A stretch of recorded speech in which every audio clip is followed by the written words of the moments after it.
Amém? Paz, meu amado. Bom, nós vamos agora passar para a palavra.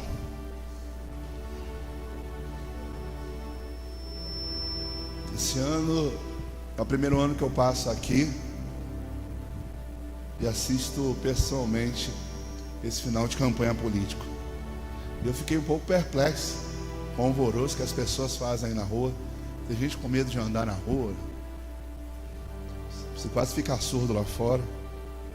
A gente precisa pedir aí muito a misericórdia de Deus, que eu acredito que até muitos irmãos não estão presentes e impedidos por causa desse alvoroço todo. Mas o importante é que vocês estão aqui e o Senhor está aqui conosco. Amém? Eu quero agora a atenção de vocês. Nós vamos ministrar a palavra. E nós estávamos ministrando um tema que foi ministrado não só por mim, mas também pelo Antônio, pastor Antônio. Foi ministrado também pelo Leandro. E o tema era temos que ser modelo, partindo do princípio que isso faz parte do projeto de Deus ao formar a igreja. E hoje nós vamos começar de um outro tema que é um pouco mais de aprofundamento dentro desse ensinamento que nós recebemos. E eu quero contar com a participação de vocês na leitura de dois textos bíblicos. Nós não estamos com projetor, então você vai abrir aí seu celular ou a Bíblia, se você assim trouxe, em dois livros separados, que é no Evangelho de João, capítulo 14, versículo 12, e em Efésios, capítulo 2, versículo 10. Então nós vamos ler João 14, 12, e depois nós vamos ler Efésios 2, 10.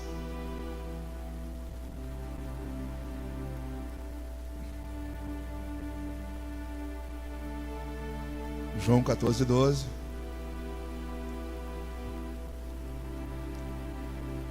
Vocês acharam? Eu vou fazer a leitura, os irmãos me acompanham. Diz assim: em verdade vos digo, aquele que crê em mim, esse também fará as obras que eu faço, e as farás maiores do que estas, porque eu vou para o Pai. Eu vou ler de novo, porque eu quero que você guarde muito essa informação descrita aqui nesse versículo. Em verdade vos digo, aquele que crê em mim, esse também fará as obras que eu faço, e as farás maiores do que estas, porque eu vou para o Pai. Agora eu queria que vocês abrissem Efésios, capítulo 2, verso 10.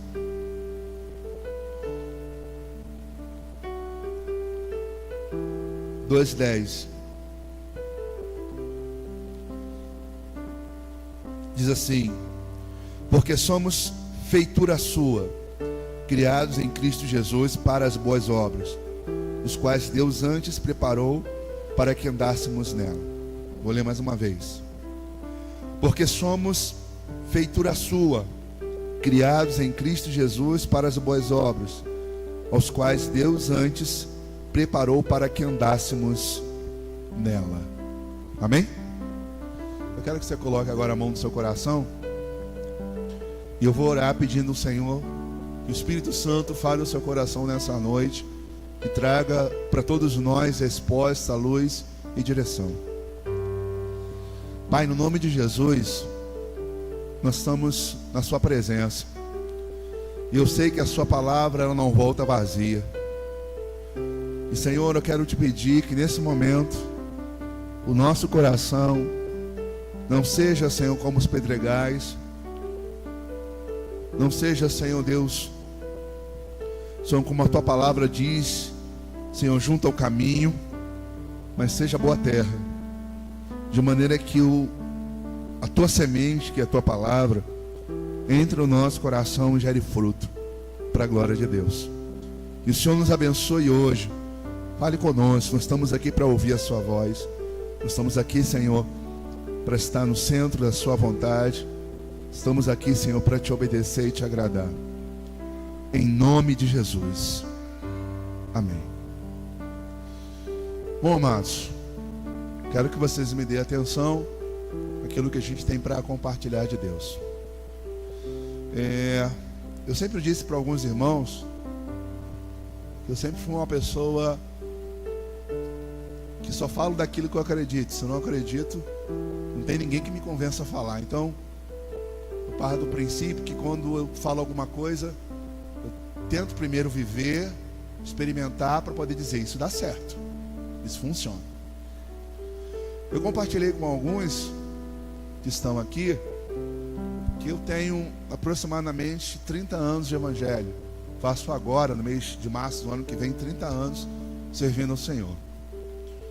E disse por alguns também que desses 30 anos eu tenho 20 anos em que particularmente eu não tive a oportunidade de vivenciar as promessas de Deus. E por mais que eu fosse uma pessoa intensa na igreja, por mais que eu fosse uma pessoa dedicada, envolvida, e talvez se você me perguntasse, Marcelo, o que você fez dentro da igreja nos meus 20 anos de caminhada? Eu fiz muita coisa. Mas chegou um dia que eu percebi que os resultados, eles não eram significativos da forma que as promessas de Deus tinham sido estabelecidas. Então, ao perceber que não tinha efeito na minha vida, na vida de muitas pessoas, aquilo que a Bíblia diz, eu tive um momento que eu deixei de acreditar, não em Deus, mas deixei de acreditar na igreja, deixei de acreditar no que eu falava, no que eu pregava para as pessoas, e optei em desistir do evangelho. Eu não quis me desviar, eu não quis largar Jesus, eu não quis fazer coisa errada, ir para o mundo, mas eu cansei desse negócio de igreja, eu cansei desse negócio de vida cristã. Eu achei que era muita hipocrisia, muita falsidade, muita mentira. E eu me lembro que indo para a reunião, eu fui me despedir das pessoas, e quando eu entrei, cheguei na portaria do prédio, do salão da igreja, uma senhora me abordou e falou assim: meu filho, Deus me deu um sonho com você. E nesse sonho, ela me revelou que Deus sabia da minha intenção, que eu ia fazer naquele dia, porque naquele dia eu ia me desligar daquele grupo. Eu ia chegar para os irmãos: foi um prazer estar com vocês, mas eu não acredito mais nisso, estou indo embora, tem uma outra pessoa que assume, tchau. Era o que estava no meu coração. Porque, como eu disse para vocês, eu faço o que eu acredito. Se não acreditar, eu não tenho por que fazer. Quando deixei de acreditar naquilo tudo, falei assim, então não tem por que dar continuidade. Mas aquela senhora, naquela noite, naquela tarde, quando eu cheguei na congregação, Deus revelou a ela tudo o que estava no meu coração. E o que mais me chamou a atenção foi que Deus falou assim: não faça isso. E ninguém sabia. Minha esposa não sabia, meus filhos não sabiam, ninguém na igreja sabia do que estava no meu coração naquele dia. E eu fiquei perplexo, porque não tinha nem como o diabo saber, porque nem orar eu orei. Eu só pensei e falei assim: vou dar um basta nisso tudo. E em obediência a Deus eu não fiz. Eu não desisti, não abandonei. E posteriormente, como alguns sabem, Deus colocou no meu caminho alguns irmãos que foram me ensinando e me apresentando um evangelho diferente do que eu conhecia. Evangelho esse que eu tenho compartilhado com muitos, tenho compartilhado com vocês. E depois que eu aprendi esse evangelho, eu vi os resultados na minha vida, e tenho visto resultados na vida de muitos irmãos que testemunham para mim que muitas coisas melhoraram, muitas coisas se resolveram, muitas coisas mudaram na vida desses irmãos a partir do momento que eles conheceram o evangelho, não do Marcelo, não da comunidade, mas o evangelho de Jesus na sua simplicidade, nos seus princípios, nos seus valores. Claro que os resultados que nós buscamos estão relacionados ao comprometimento que assumimos com esses valores e com esses princípios. Uns se comprometem demais, então rapidamente terão mais resultado que outros. Mas eu digo que o sucesso da vida cristã não está no líder, não está no grupo, não está na denominação. O sucesso da vida cristã está no compromisso com o que Jesus disse e falou. Pratique, viva, e você vai obter seus resultados. A minha missão hoje é a cada dia mais aprofundar e levar os irmãos a uma aproximação maior dessa vontade que Deus estabeleceu para a sua igreja. Para isso a gente vem falando coisas que eu sei que tem despertado, tem levado muitos à reflexão. Um dos assuntos que eu acredito que foi muito edificante, porque muitos irmãos comentaram, foi quando nós começamos a falar sobre a razão da existência da igreja. Isso é a verdade sobre a igreja. E começamos a falar vários valores, vários princípios, o que a igreja era, o que a igreja se tornou, o que Jesus falou sobre a igreja, o que as pessoas pensam sobre a igreja. E até na primeira mensagem que nós gravamos no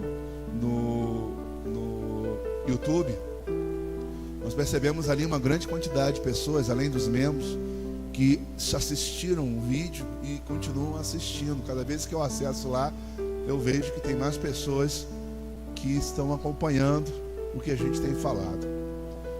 E acredito que nós ainda não falamos tudo. Tudo que nós falamos, nós deixamos para os irmãos refletirem e dizerem: vamos praticar e viver, porque se você praticar e viver, dá certo. E hoje eu quero me aprofundar um pouco mais sobre isso. Nós falamos qual era a finalidade da igreja, qual o propósito de Deus para a existência da igreja. Nós chegamos à conclusão que um dos objetivos de Deus ter criado a igreja foi porque a igreja tinha que se tornar um modelo para aqueles que fossem salvos. Então Deus salva o homem, e agora como eu vivo, o que eu tenho que fazer, como eu tenho que andar. E aí nós aprendemos que nós somos a luz desse mundo, somos o sal dessa terra. As pessoas têm que olhar para nós e ver Jesus e ser o que nós somos. E aí Deus tem nos cobrado essa postura de sermos exemplo, de sermos um modelo de pai, de sermos modelos de filhos, de sermos modelos de irmãos, de sermos modelos de alunos, de sermos modelos de trabalhadores. Enfim, aonde passamos, nós temos que nos tornar modelo. E acredito que isso deve ter, de alguma forma, refletido na vida de vocês. Teve uma jovem que, falando comigo no Zap, falou: Marcelo, está sendo difícil porque eu tenho que ser modelo na escola. Isso me alegrou o coração, porque ela estava preocupada em praticar o que ela aprendeu. Isso é, ela na escola percebeu que ela tinha que melhorar, porque ela, para as pessoas agora, tinha que ser um modelo. E nós sabemos que quando nós mais nos comprometemos com o que Deus Ele manda, Ele ordena, mais rápido virão a nós as suas bênçãos. E é verdade que o nosso relacionamento com Deus é um relacionamento por amor, mas bem verdade também que nós temos necessidade que Deus supra alguma das nossas necessidades. Isso é, quando nós oramos não só para nos relacionar com Deus, mas oramos também para pedir. Quem nunca pediu aqui proteção? Quem nunca pediu saúde? Quem nunca pediu uma porta de emprego? Quem nunca pediu a libertação de um familiar? Quem nunca pediu a Deus uma cura? E nós precisamos a cada dia mais descobrir mais pontualmente a vontade de Deus, porque algumas coisas Deus já nos atendeu e outras não. Então nós precisamos procurar fazer tudo certinho, para que Deus também nos atenda em tudo. O que é o que nós queremos? Queremos de fato que Deus esteja em nossa vida, na nossa casa, e tenhamos de fato testemunho vivo de que o Senhor tem nos abençoado, para que as pessoas, ao ouvirem a proposta do Evangelho, elas se convertam não por aquilo que você fala, mas por aquilo que ela vê na sua vida. Ela vê na sua vida um lar em paz, ela vê na sua casa uma casa ajustada, ela vê Deus cuidando, te livrando, te protegendo, te abençoando, e com certeza ela olhar e ver Deus na sua vida, o que ela faz, quer seguir você. Então isso com certeza é importante. E o que eu quero falar hoje, que é um próximo tema, e acredito que esse tema ele vai ter que ser muito trabalhado nos nossos grupos, porque é visível que nós não somos intensos nisso, e precisamos, porque eu acredito que entre muitas coisas que temos que praticar, existem algumas coisas que são muito significativas, e nós não podemos abrir mão delas. E o que nós queremos falar hoje, nós vamos ministrar nas próximas semanas, baseados em Efésios 2:10, que é um dos versículos que eu li, que diz que nós somos feitura sua, criados em Cristo para o quê? Para as boas obras. E nós vamos falar das boas obras. Essa semana, na próxima semana, na outra, até percebemos que estamos vivendo isso aí. Isso é, com certeza, cumprindo assim o mandamento de Deus, Deus irá nos abençoar. Amém, amados? Bom, para falarmos sobre esse assunto, nós precisamos entender algumas coisas que são muito importantes. Primeiro, precisamos definir de fato, quando diz ali que somos criados para boas obras, o que são as boas obras? E precisamos ver se estamos inseridos nessas boas obras. Diz em Efésios 2:9 que Deus nos criou para as boas obras. E eu me lembro que numa das ministrações aqui anteriores eu disse que tudo que é criado para algum propósito. Não sei se vocês lembram, mas eu disse o seguinte: um carro é criado para quê? Deslocar pessoas. Lembram disso? Ventilador é criado para quê? Para ventilar. E nós somos criados para alguma coisa. Começamos a perceber que Deus criou a igreja. E quando falamos de igreja, nós não estamos falando de prédio, nem de estrutura e nem de denominação. Nós estamos falando de pessoas. Nós percebemos que Deus nos criou e tem como um dos seus objetivos sermos modelo para essa sociedade pervertida. E eu até quero corrigir, já falei isso aqui, vou repetir de novo, uma frase que criaram sobre a igreja, e particularmente eu discordo, quando diz assim: a igreja é lugar de pecador.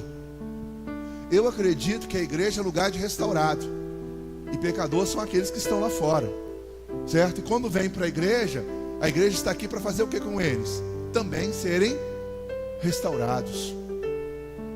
Então, partindo desse princípio, nós descobrimos que nos convertemos e na nossa caminhada não temos que nos tornar modelo. Mas vamos nos aprofundar um pouco mais nisso. Eu quero ampliar um pouco mais a sua visão, para que você não se iluda, não se engane. Porque vai chegar um momento que você vai dizer assim para Deus: Deus, eu estou fazendo tudo certinho, o Senhor não me abençoa. Senhor, eu estou pedindo isso, o Senhor não me atende. Como já vi muitas pessoas questionarem Deus por Deus não fazer, por Deus não atender, por Deus não operar. Mas na verdade, às vezes questionamos, mas não refletimos a que nível de comprometimento nós temos realmente com Deus.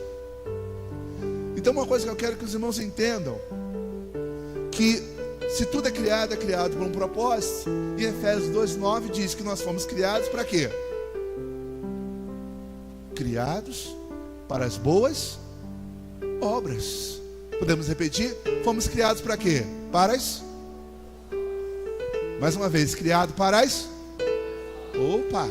Então eu quero que isso fique claro na sua mente. Deus criou a igreja para as boas obras.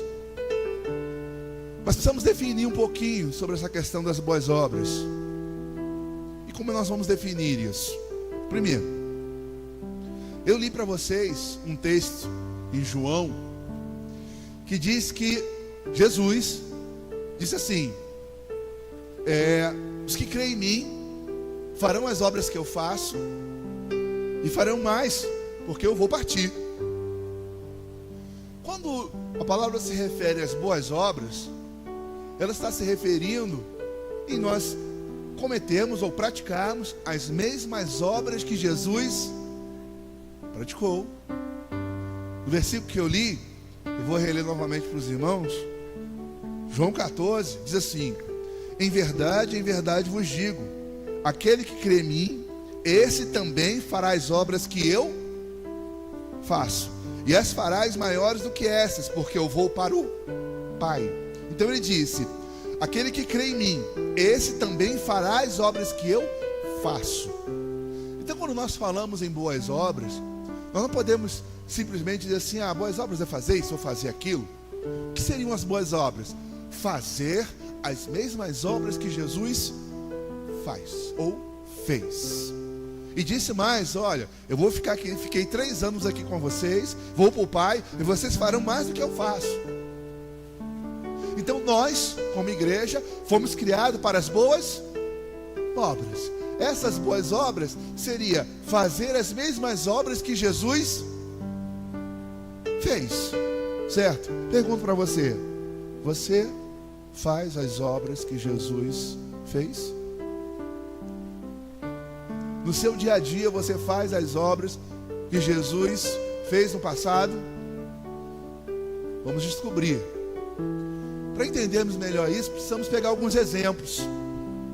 E eu quero que você reflita sobre esses exemplos, para você identificar se você já vive ou não essas boas obras. Vou citar alguns. A palavra de Deus diz que Jesus era seguido por uma multidão, e de repente, em cima de uma árvore havia um cidadão. Que esse cidadão, um servidor público, e era uma pessoa desprezada pelos judeus. Então possivelmente deveria ser alguém só. Por que era desprezado? Porque ele trabalhava para os romanos, e como coletor de impostos, os judeus se sentiam traídos, porque ele estava prestando serviço a Roma. Então os judeus repudiavam os publicanos, uma porque prestava serviço para os romanos, e outra porque eles eram ladrão. Eles roubavam do povo, cobravam além do devido. Então era uma pessoa rejeitada pelos judeus. E quando Jesus, caminhando com a multidão, ele depara-se com Zaqueu, ele toma uma atitude muito interessante. Ele diz assim: hoje me convém pousar na sua casa. Olha que coisa interessante. Com certeza nenhum judeu tinha qualquer tipo de interesse de se aproximar de Zaqueu, ou quanto mais de entrar na casa dele. Mas Jesus, ele sabia que aquele homem precisava de ajuda, e ele foi capaz de enfrentar a discriminação, porque com certeza as pessoas o discriminavam, inclusive discriminavam Jesus por causa disso, quando dizia assim: esse aí, amigo de publicanos e pecadores. E para ajudar aquele homem, ele fez questão de dormir na casa daquele homem. Ele não dormiu na casa de Zaqueu porque a casa de Zaqueu era mais luxuosa. Ele poderia dormir em qualquer outro lugar. Ele dormiu na casa de Zaqueu porque aquele homem precisava dele.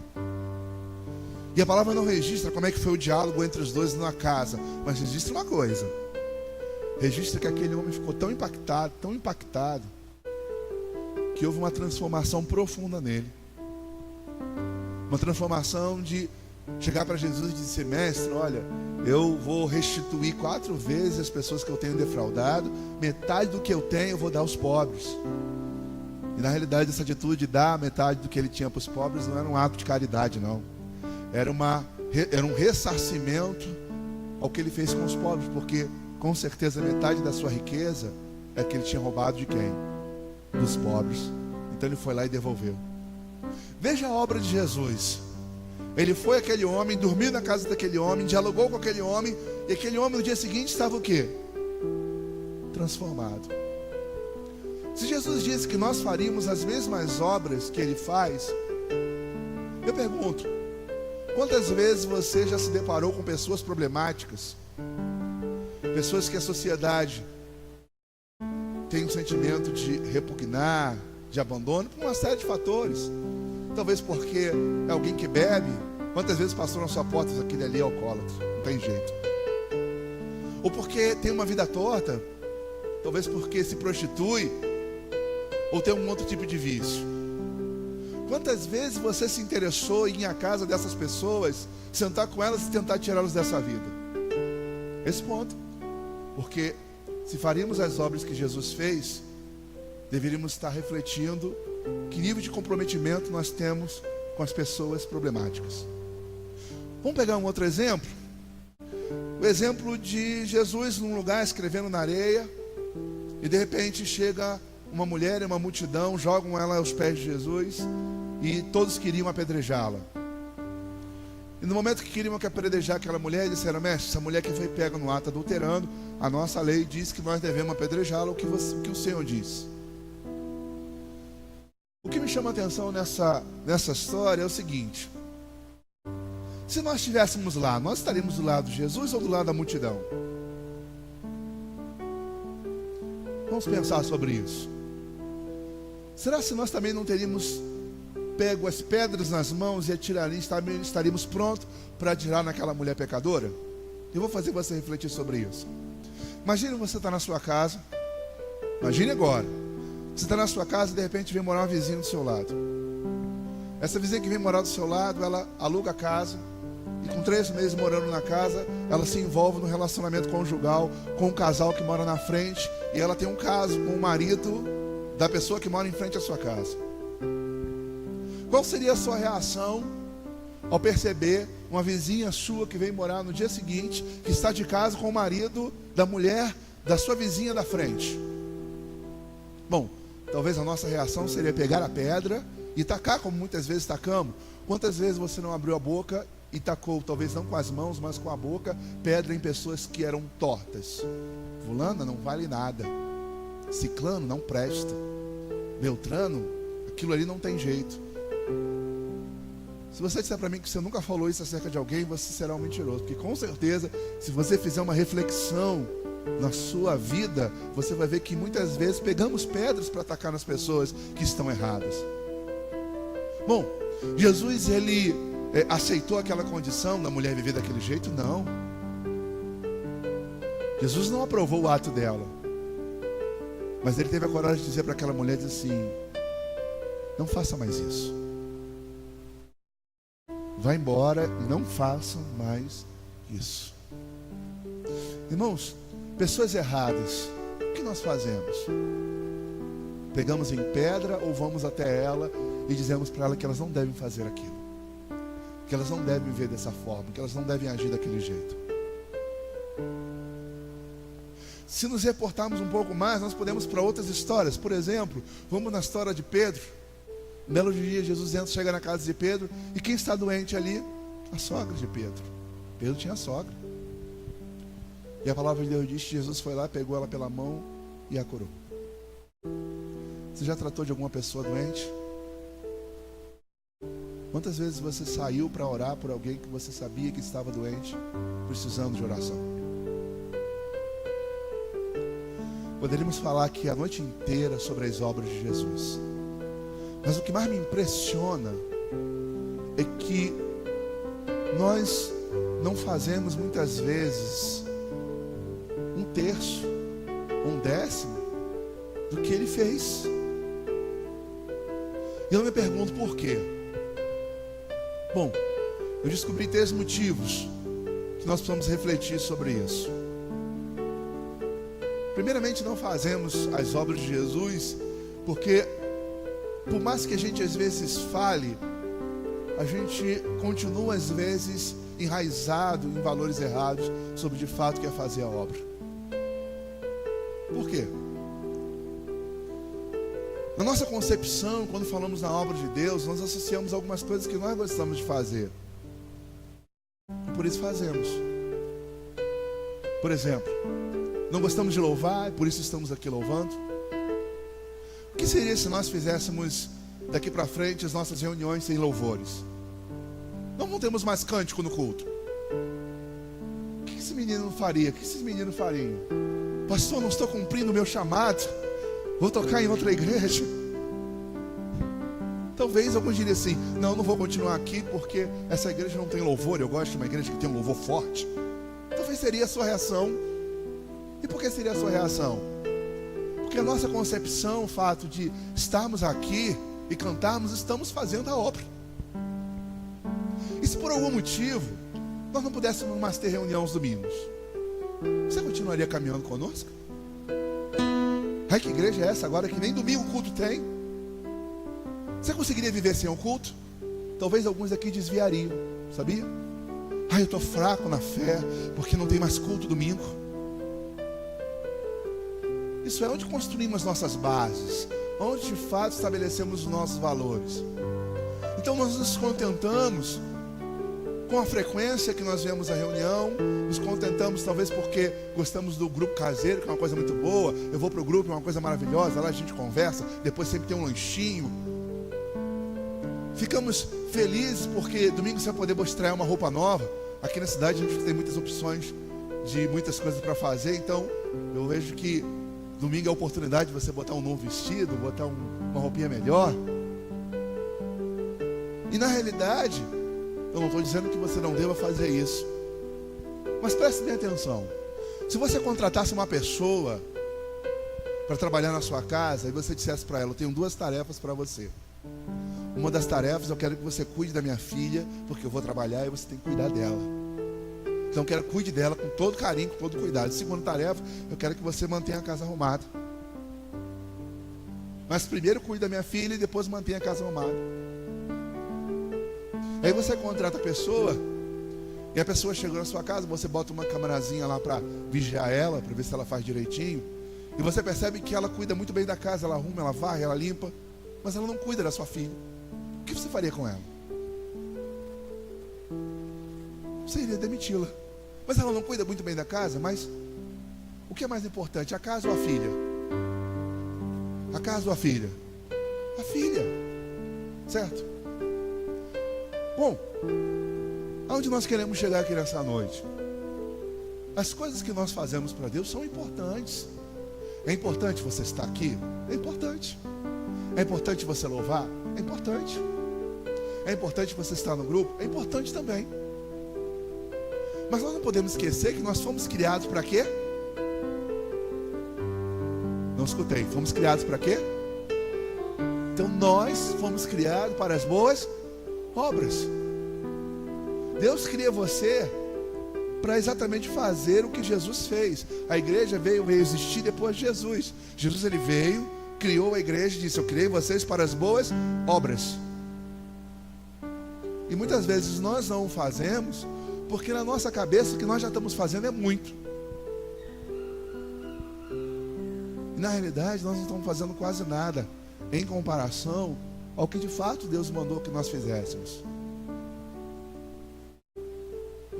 Jesus cantou? Sim ou não? Sim ou não? Sim, diz lá. Reunindo seus discípulos, cantaram um hino e partiram. Mas o que você vê mais Jesus fazendo? Cantando ou indo às pessoas, orando pelas pessoas, curando as pessoas, libertando as pessoas, ajudando? O que ele mais fez? Hã? Cantou mais ou fez mais a obra? Fez mais a obra. E o que você faz? Você canta mais ou você faz mais a obra? Quantas vezes você coloca no seu dia uma musiquinha no seu celular, bota no fone e fica ouvindo o dia todo louvor a Deus? Você faz isso? Mas com que frequência você sai da sua casa e vai visitar uma pessoa doente? Com que frequência você ajuda um casamento destruído a ser restaurado? Quantos jovens você já tirou das drogas? Quantos casamentos você já salvou? Quantas vidas você de fato trouxe para Cristo? E talvez a gente diga assim: mas Marcelo, as pessoas não querem. Na verdade, é verdade, muitos não querem. O problema não são os que não querem, são os que querem. E existem pessoas que querem, existem, vocês não estão aqui. Por que vocês estão aqui? Porque um dia vocês o quê? Quiseram. Quantas pessoas como vocês estão esperando a manifestação, como diz, e o mundo aguarda com expectativa a manifestação dos filhos de Deus? Então nós precisamos entender o seguinte: nós temos que louvar, temos que cultuar, temos que nos reunir, temos que congregar, mas principalmente nós temos que fazer o quê? As obras. E fazer as obras, não sabe o que é? Sair de casa. Fazer as obras é você ir na sua vizinha. Fazer as obras é você ir na casa de alguém que você vê que é problemático. Fazer as obras é estender a mão para aqueles que ninguém mais tem esperança. E o que mais existe por aí, gente, é assim. E se nós nos dedicarmos mais às boas obras, eu acredito que nós vamos falar menos e teremos mais resultados. Então, um dos motivos que nos leva a não vivermos intensamente as obras de Jesus é: não estamos entendendo com clareza quais são as obras que temos que fazer. Então quero que você saia daqui em crise. Quero que você chegue em casa e perca o teu sono, não durma. Você vai dizer assim: meu Deus, eu tenho 20 anos de evangelho, eu só batizei uma vida na minha vida. Eu nunca batizei ninguém. Nunca trouxe ninguém. Quero que você durma sentindo vergonha de você mesmo. Porque você acha que você está abafando.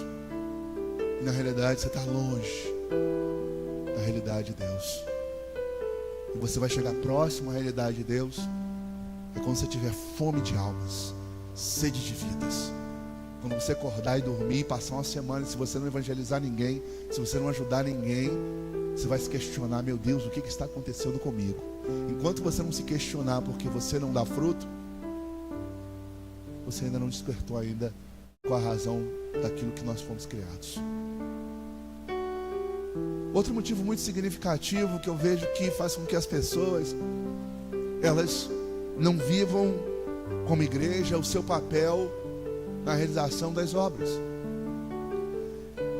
O outro motivo é que nós somos o tempo todo massificados com a mentalidade capitalista. Você passa a vida inteira, alguém coloca na sua cabeça, insere na sua mente que viver bem é você ter coisas. Pergunte a uma pessoa do mundo, eu acho que eu já falei isso aqui, vou repetir, e diga assim: e você vive bem? O que ela vai dizer? Bom, eu tenho um bom carro, eu tenho um emprego, eu sou funcionário público, eu, graças a Deus, tenho minha casa própria, eu vivo bem. Qual é a concepção das pessoas de viver bem? É o carro que ela tem, a empresa que ela trabalha e a casa própria. Aí ela diz: vive bem. Mas quando ela chega em casa, ela quebra o pau com o marido. O filho é dependente químico, ela está com a cabeça virada, e ela chega na rua e diz assim: eu vivo. Mentira, ela vive mal e muito mal. Quando não é com os outros, é com ela mesma, vive deprimida. Porque a concepção de viver bem está nas coisas, e nós somos induzidos a pensar assim.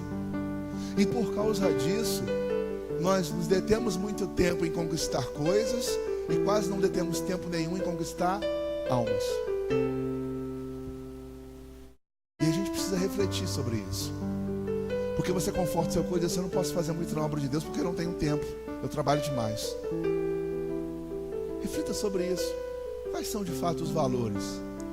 Quais são as suas motivações? O que leva você a se sacrificar? Eu me lembro uma vez que eu recebi um telefonema, e foi minha mãe me ligando. Meu padrasto trabalhava na plataforma quando ele era vivo. Ele era mestre de cabotagem. E ela me ligou e falou assim: Marcelo, o João falou para você fazer um curso técnico de segurança. E assim que você terminar o curso, você vai lá no Sindicato dos Marítimos, ele vai falar com fulano, e você vai entrar no curso e você vai embarcar. Opa, o salário na época era uns 10 mil reais. Isso deve ter o quê? Sei lá, uns 15 anos atrás. Hoje deu 10 mil reais é dinheiro, né? Imagine uns 15 anos atrás. E aí ela falou assim para mim: olha, ele vai procurar lá um fulano lá, vai conversar com ele e vai engaixar você, trabalhar na plataforma. Que benção, né? Talvez você olharia e dizer assim: Deus é Deus, Deus é Deus. Você chegar aqui e pedir até para contar testemunho: irmãos, arrumei um emprego para ganhar 10 mil reais. Ia se gabar aqui, se achar o tal. Só que tinha um detalhe: eu teria que ficar embarcado 15 dias. Um dia para viajar para Macaé, outro dia para voltar de Macaé para o Rio, mas 15 dias embarcado. E nessa época eu já cuidava da igreja, eu cuidava de um grupo. E a proposta era tentadora, mas eu disse não. Porque o que adianta ganhar muito e perante Deus não ter nada? Quantas vezes nos gabamos da porta de emprego que se abriu, e vocês: olha, Deus me abriu uma porta de emprego, e você virou escravo daquilo. Nós precisamos abrir a nossa mente. Eu não quero dizer para você que você não deva trabalhar, que você não deva estudar, que você não deva se formar, que você não deva conquistar. Mas eu quero que você entenda o seguinte: você está sendo um instrumento de manipulação desse sistema capitalista. Porque você vive ansioso para trocar seu celular, para trocar o seu carro, para trocar a sua casa, para trocar tudo. E enquanto a sua vida e o seu relacionamento com Deus, ele não muda em nada, você não cresce, você não evolui, você não conquista, você não ganha, você não salva ninguém. Quando você partir daqui, eu vou repetir isso para você, para que naquele dia você escute: no dia lá que você morrer, que você vai morrer, não vai? Ou não vai? Eu também vou. No dia que você morrer, vai abrir-se um livro e vai estar escrito lá: que dia é hoje? Hoje é dia 2? Dia 2/10 Deus usou lá o irmão Marcelo para falar com você que você tinha... Abaixa um pouquinho o som, filho, por favor, você está empolgado aí. No dia 2/10, Deus usou lá o irmão Marcelo para falar com você que seu papel como igreja é fazer as obras que Jesus fez. E aí quando ele abrir o livro, ele vai perguntar: e aí? Você fez alguma coisa? Aí, o que você vai dizer? Deus vai perguntar: quantas vidas você batizou? Quantos casamentos você salvou? Quantos jovens você tirou das drogas? Quantas pessoas perdidas você socorreu? E aí o que nós vamos dizer? Não tive tempo. Por quê? Trabalhei demais.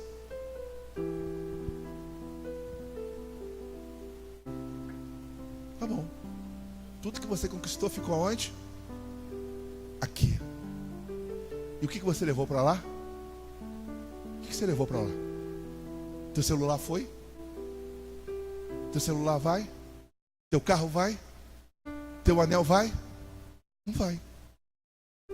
Você vai conseguir levar para lá o que você tem aqui? Não vai. E o que você leva para lá?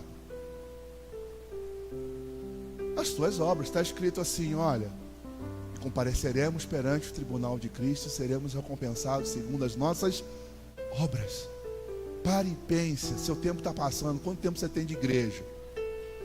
Eu quero chegar naquele dia, vou chegar com Deus para Marcelo: o que você fez? Só assim, ó, batizei tantas pessoas, fiz tantos discípulos, salvei tantos casamentos, restaurei tantas... É isso que eu quero apresentar. E você? O que você quer apresentar? Então não se iluda. Cuidado para você não ser manipulado por esse sistema capitalista que desde pequenininho embute na tua mente. Você entra na escola e diz para você assim: olha, meu filho, estude para você ser alguém na vida. Você deveria dizer assim: estude para ser um cidadão melhor. Mas não, você só é induzido a produzir, a produzir, a produzir, a produzir, a ganhar, a trocar, a aumentar, a conquistar. E o tempo está passando e o nosso papel pelo qual nós existimos muitas vezes não é feito. Então, cuidado. A segunda coisa que muitas vezes nos prejudica é exatamente o fato de nós estamos sendo manipulados para a sociedade capitalista. E se isso fosse bom, como é que a nossa sociedade estaria? Como é que a nossa sociedade estaria se isso fosse a solução? Sabe o que transformou a nossa sociedade hoje por causa da centralização em tudo no dinheiro? Fez com que fôssemos mais egoístas, mais individualistas, mais presunçosos, mais gananciosos. Não é assim?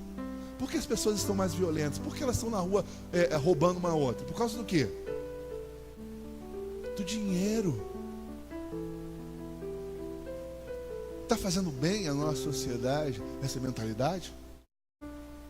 Não. Porque estamos sendo treinados a amar mais as coisas do que as pessoas. Cuidado, para que naquele dia você não tenha nada o que apresentar para Deus. Terceiro, isso para nós terminarmos aqui. O que falta na nossa vida é foco. A igreja de Jesus precisa ter foco. E o que tem acontecido nos dias de hoje é que nós não estamos focados. Cada um quer fazer uma coisa. Um quer cantar, outro quer pregar, outro quer dançar, outro quer pular, outro quer gritar. Mas não estamos focados no de fato o que nós temos que fazer. E o que isso interfere na nossa vida? Quando nós não estamos focados, a nossa mente fica passiva. E quando sua mente fica passiva, você se embaraça com as coisas dessa vida e você se perturba com ela. Vou dar um testemunho meu pessoal. Quando cheguei aqui em Guaraciaba, eu não cuidava de ninguém, não tinha nenhum discípulo, não tinha nenhuma vida para cuidar. E minhas primeiras semanas foram terríveis. Por quê? Foram terríveis porque eu ficava ansioso, pensando nos irmãos lá do Rio, pensando nos meus filhos, pensando no que eu tinha que fazer, pensando numa série de coisas. Então era que eu falei assim: rapaz, eu vou embora, eu vou para casa, vou voltar para o Rio. E minha mente ficava aquelas oscilações, um dia eu estava bem, outro dia eu estava mal. Mas quando Deus começou a colocar pessoas no meu caminho, eu fiquei o quê? Focado. E tudo passou. As coisas me perturbavam, não me sentia mais incomodado, não estava mais deprimido, porque eu passei a estar focado. O que acontece na vida de muitas pessoas? As pessoas estão em Jesus, mas não estão focadas. Não estão focadas em fazer o seu papel, em fazer as obras que Jesus fez, em ganhar o que Jesus ganhou, em libertar vidas e transformar pessoas. E aí elas ficam passivas. E por estarem passivas, elas ficam aéreas. Aí elas ficam assim, um dia acorda bem, outro dia acorda mal, não sabe por que está mal. Por que você está mal? Não sei. Não sei porque eu estou mal, deve ser por causa do meu dedo. Eu estou mal porque eu passei na rua e o irmão não olhou para mim. Aí você chega no culto aqui e você diz assim: o culto foi tão estranho. E por que agimos assim? Porque se nós estivéssemos focados, você viria para a reunião e a sua preocupação é: evangelizei 5 pessoas essa semana, quantas delas estão aqui? Na hora do culto, na hora da oração, você diz: Senhor, aquele casamento que está destruído, eu trouxe o casal nessa noite, quebrando o coração desse casal. Você estaria focado. Ou então você estaria intercedendo: Senhor, tem um jovem que eu trouxe hoje aqui, que é dependente químico, Senhor, quebrando o coração dele, Senhor. Mas como nós não estamos focados, nós ficamos olhando para tudo. Louvor hoje não foi muito bom não. O Samuel aqui errou no acorde do teclado, viu a virada da bateria, não foi muito boa. Sabe por que nós ficamos olhando para isso? Porque não é foco. Aí você fica procurando o que pensar. Mas se você tivesse focado, comprometido com as boas obras, você não pensaria nisso. Você passaria a sua semana e você, ao ver o sofrimento das pessoas, você vê que você tem uma vida maravilhosa. Porque quando você se envolve com os problemas das pessoas, você levanta a mão para o céu e diz assim: olha, é muito bom servir Jesus. Porque as pessoas sem Deus, elas vivem uma vida de inferno. Você sabe o que é ver uma pessoa endemoniada? A pena que dá, a compaixão de dar, de olhar uma pessoa possessa ali por um espírito ruim, e você tem um Espírito Santo. Rapaz, não tem coisa melhor. Sabe que você chegar num lar que está conturbado e a mulher chorando, em crise, e você entra na sua casa e está em paz? Aí, em vez de você ficar reclamando do que você ainda não tem, você estaria tão preocupado com as pessoas que vivem pior do que você, que com certeza você não teria tempo para pensar bobeira, não ficaria oscilando.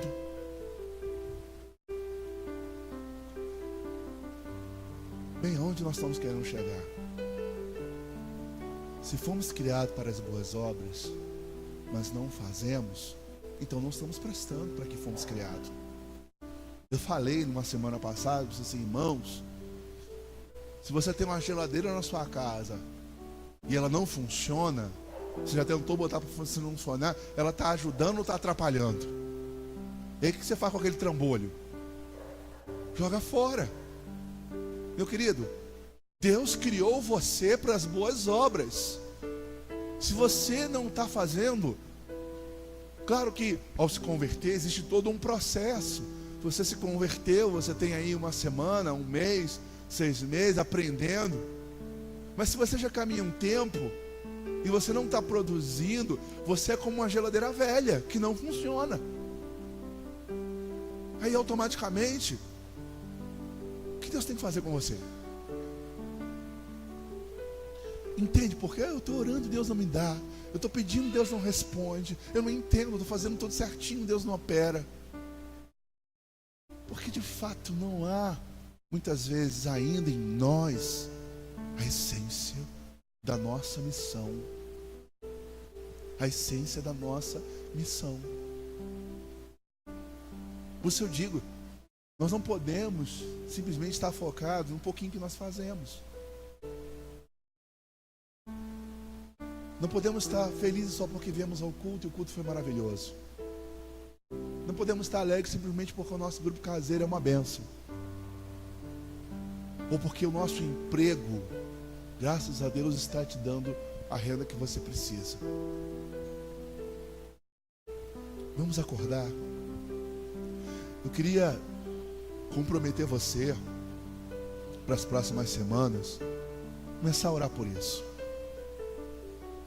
Eu acho que nós deveríamos só mudar de assunto quando cada um aqui pelo menos cada um de nós que estamos aqui, estivéssemos comprometidos em cuidar de alguém. Mas quando chegar essa hora, a gente pode mudar de assunto. Vamos falar de outra coisa? Porque estamos vivendo intensamente a nossa missão. Você imagina terminarmos aqui esse tema, daqui a algumas semanas, e todo mundo estivesse cuidando de alguém. Você fala, você está cuidando de alguém? Marcelo, tem uma vizinha minha ali que é doente, eu estou indo toda semana na casa dela lá, orar por ela, para ajudar o problema dela. Ou você dissesse assim, olha, agora eu estou orando por um casal, está quase se restaurando o casamento. Eu tenho orado, levanto de madrugada, eu chamo a esposa dele, eu falo para ela passar o dia comigo. Quando chegarmos a esse nível de termos alguém para cuidar, e até eu quero deixar bem claro isso, porque aí você diz assim, meu Marcelo, eu estou trazendo fulano para a igreja. Não trazer alguém para uma reunião é fácil, isso é mole.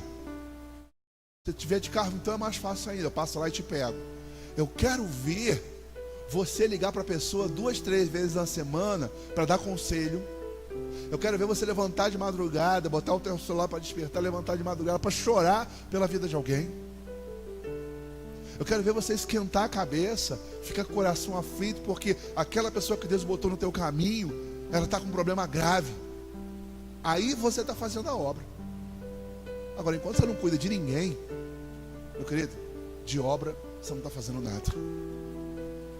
Então eu queria desafiar vocês a começarmos o seguinte: nós vamos começar orando. Vamos orar todo dia. Senhor, coloca alguém no meu caminho. De preferência, claro, alguém que não seja da igreja. Eu vou cuidar do Marco. Fácil, né? O grosso já tirou. Agora é só.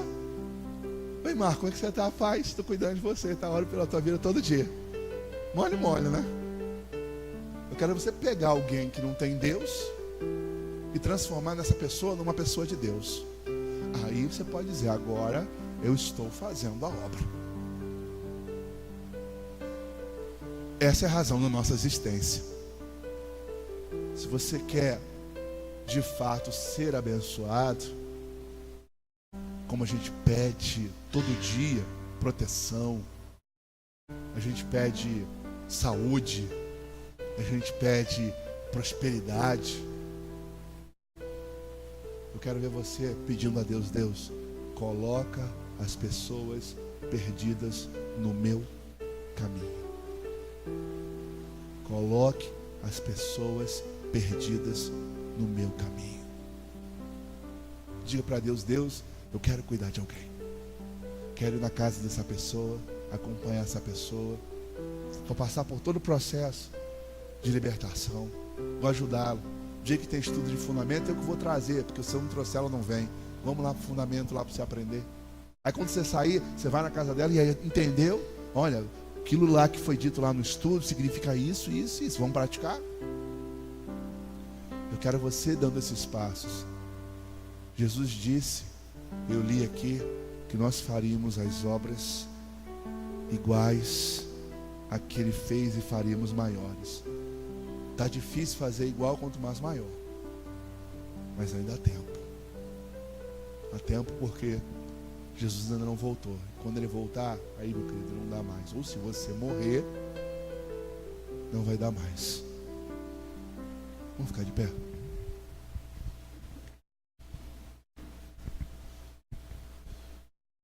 Eu quero lembrar você, nós vamos terminar essa reunião, nós vamos orar por isso. E nós vamos começar a pedir ao Senhor, Senhor, eu quero que o Senhor coloque uma vida no meu caminho. Olha que diferença, né? Normalmente quando a gente termina o culto, a gente vai orar, você pede oração pela sua vida, né? Vamos orar? Vamos lá na frente. Aí você vai lá na frente, Senhor, me abençoa, me cura, me liberta, me dá vitória. Vamos fazer diferente hoje? Hoje nós vamos orar e vamos pedir para Deus colocar alguém no nosso caminho. Vamos pedir para Deus colocar na nossa vida pessoas que realmente estão necessitadas, estão sofrendo, estão perdidas. Vamos dizer para Deus, Deus, nós precisamos viver o que Jesus disse, que nós faríamos as obras iguais a dele. Então, a partir de hoje, nós vamos começar a procurar os problemáticos, os perdidos, os desgarrados, os viciados, os que estão em crise. Você vai abrir seus olhos e vai procurar na sua cidade, na sua escola, no seu trabalho, vai dizer: Deus, coloca no meu caminho, Senhor, em nome de Jesus. E no término dessa ministração, pela fé, você estará cuidando de alguém. Você estará tratando a vida de alguém, ajudando alguém. E para com esse negócio de: eu não sou capaz, eu não sei fazer. Ajudar as pessoas não é um negócio difícil, não. Ir na casa dela é só você sair da sua casa, abre a sua porta. É difícil? Abre a sua porta, vai pro portão e anda. Se é de moto, vai de carro. É difícil? Sim ou não? Parece difícil, né? Sim ou não? Não. Então por que você não faz? Vamos fechar os nossos olhos? Nós vamos pedir ao Senhor hoje para que Deus mude o nosso coração. O Senhor está nos chamando para cumprir o seu papel de nós fazermos a sua obra. Eu quero que nesse momento o Espírito Santo, Ele te tire o sono. Eu quero que o Senhor te incomode, você vá para casa incomodado, refletindo, pensando: Deus, eu tenho quantos anos de igreja? Não estou gerando ninguém, não fiz nenhum discípulo, não batizei ninguém, nunca restaurei ninguém. Tem que mudar isso. Vou pedir para o Senhor te incomodar, te desprender um pouquinho das suas ansiedades com as coisas dessa vida. Você está preocupado?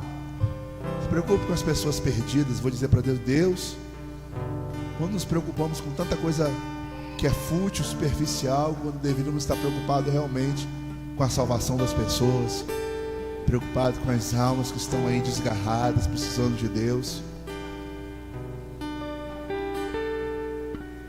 Feche seus olhos agora.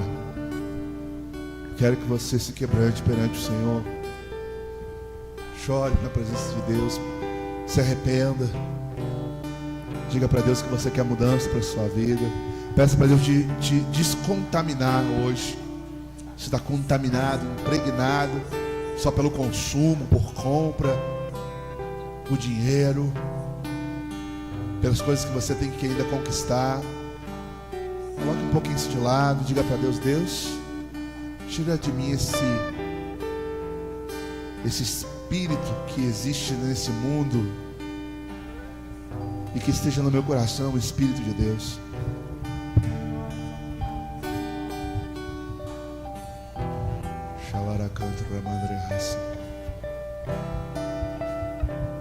Eu quero que você se imagine cuidando de uma pessoa doente.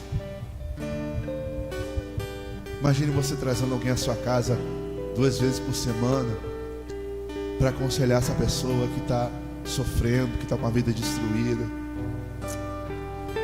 Imagine aquele jovem que você toda hora liga para ele e diz: rapaz, vamos estar junto aqui para a gente conversar um pouquinho de Deus. Imagina você aqui dentro e tantas vidas restauradas através da sua. Imagina a satisfação de você encher seus olhos de lágrima e perceber quantas vidas através de você foram resgatadas. Oh Pai, eu levanto minha voz em oração e eu quero te pedir hoje que, no nome de Jesus, o Espírito Santo de Deus comece a trabalhar no nosso coração duro. Às vezes nos sentimos tão distantes do propósito, nos sentimos tão distantes, Senhor Deus, da sua vontade. E o pior é que às vezes não percebemos, mas numa hora dessa que ouvimos a sua palavra, podemos refletir como deixamos as oportunidades ir embora, como somos tão egoístas, nos preocupamos tanto com nós mesmos, reclamamos da vida que temos e esquecemos de olhar que o Senhor tem nos abençoado mais do que estamos merecendo. Quantas coisas o Senhor já nos deu e ainda reclamamos que é pouco. E o tempo passa, Senhor Deus, e nós não fazemos as obras que Jesus fez. nós não cuidamos das pessoas como nos foi ordenado. Então hoje, no nome de Jesus, eu peço aqui, muda, Senhor, a nossa mente. Muda a mente dos nossos irmãos. Possamos estar focados na nossa missão, focados, Deus, no nosso trabalho, focados em fazermos as boas obras.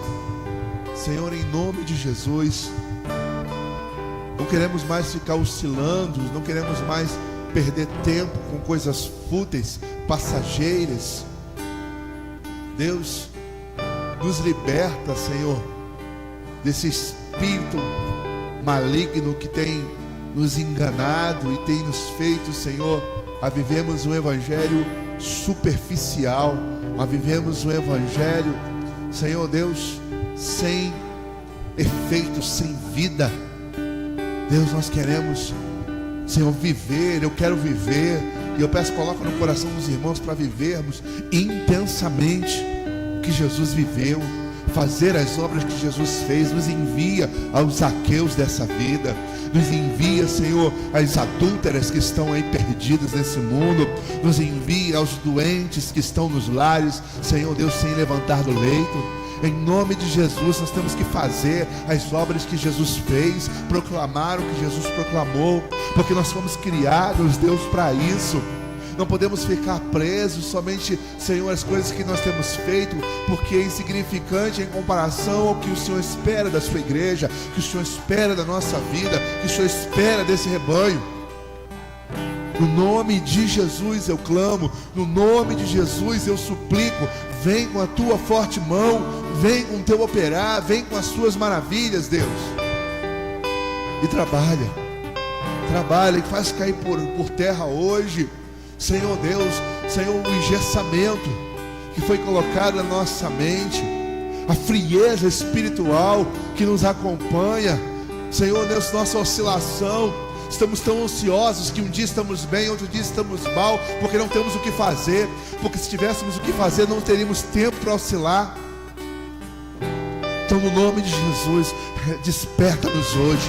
Deus, eu quero te pedir de todo o coração, nos incomoda a nossa alma, incomoda o nosso espírito, começa a nos despertar, Senhor, para mudarmos essa realidade, para, Senhor, deixarmos de estarmos, Senhor Deus, passivos, de sermos inoperantes, e nos tornarmos verdadeiramente a igreja, de nos tornarmos realmente instrumento, de nos tornarmos realmente, Senhor, vaso nas suas mãos.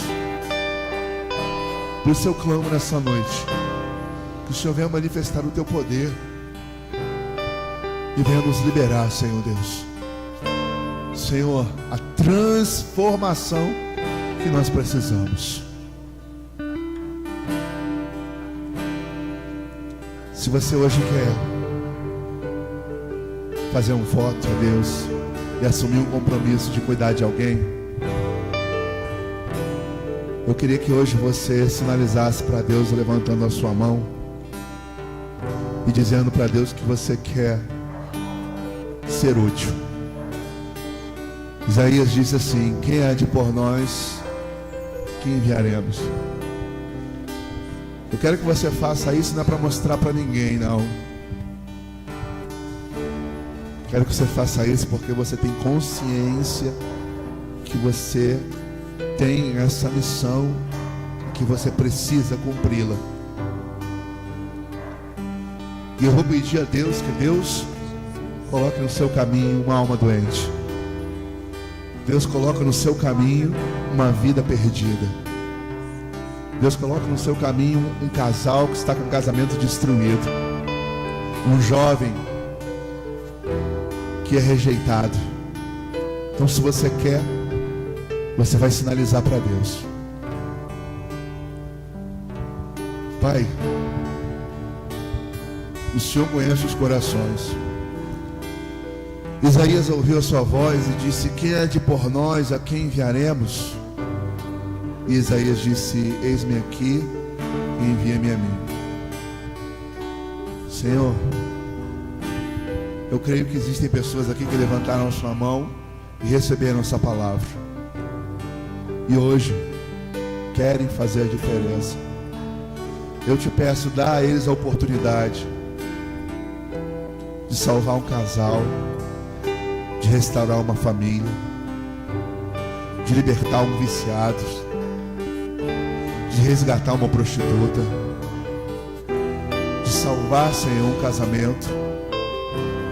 Em nome de Jesus, coloca nas nossas mãos, Senhor, essas vidas que lá fora estão esperando a oportunidade de conhecer a verdade do Evangelho, de conhecer a palavra de Deus, de conhecer a verdade de Jesus.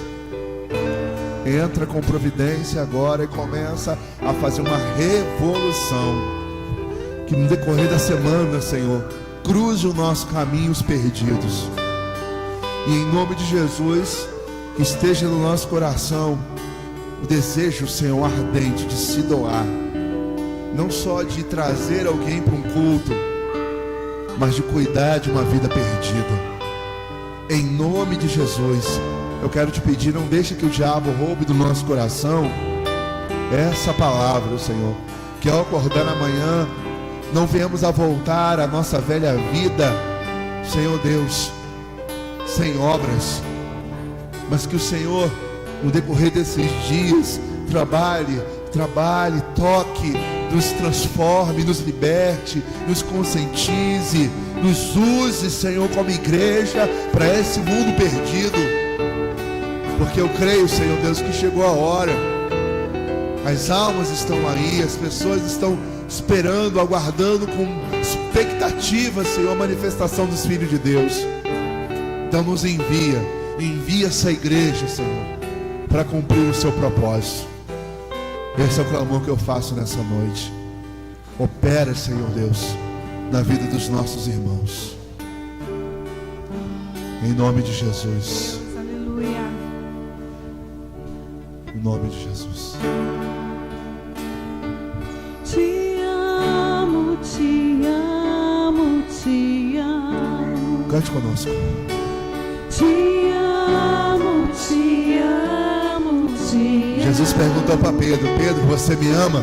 Te amo, te amo, te amo com todo o meu ser.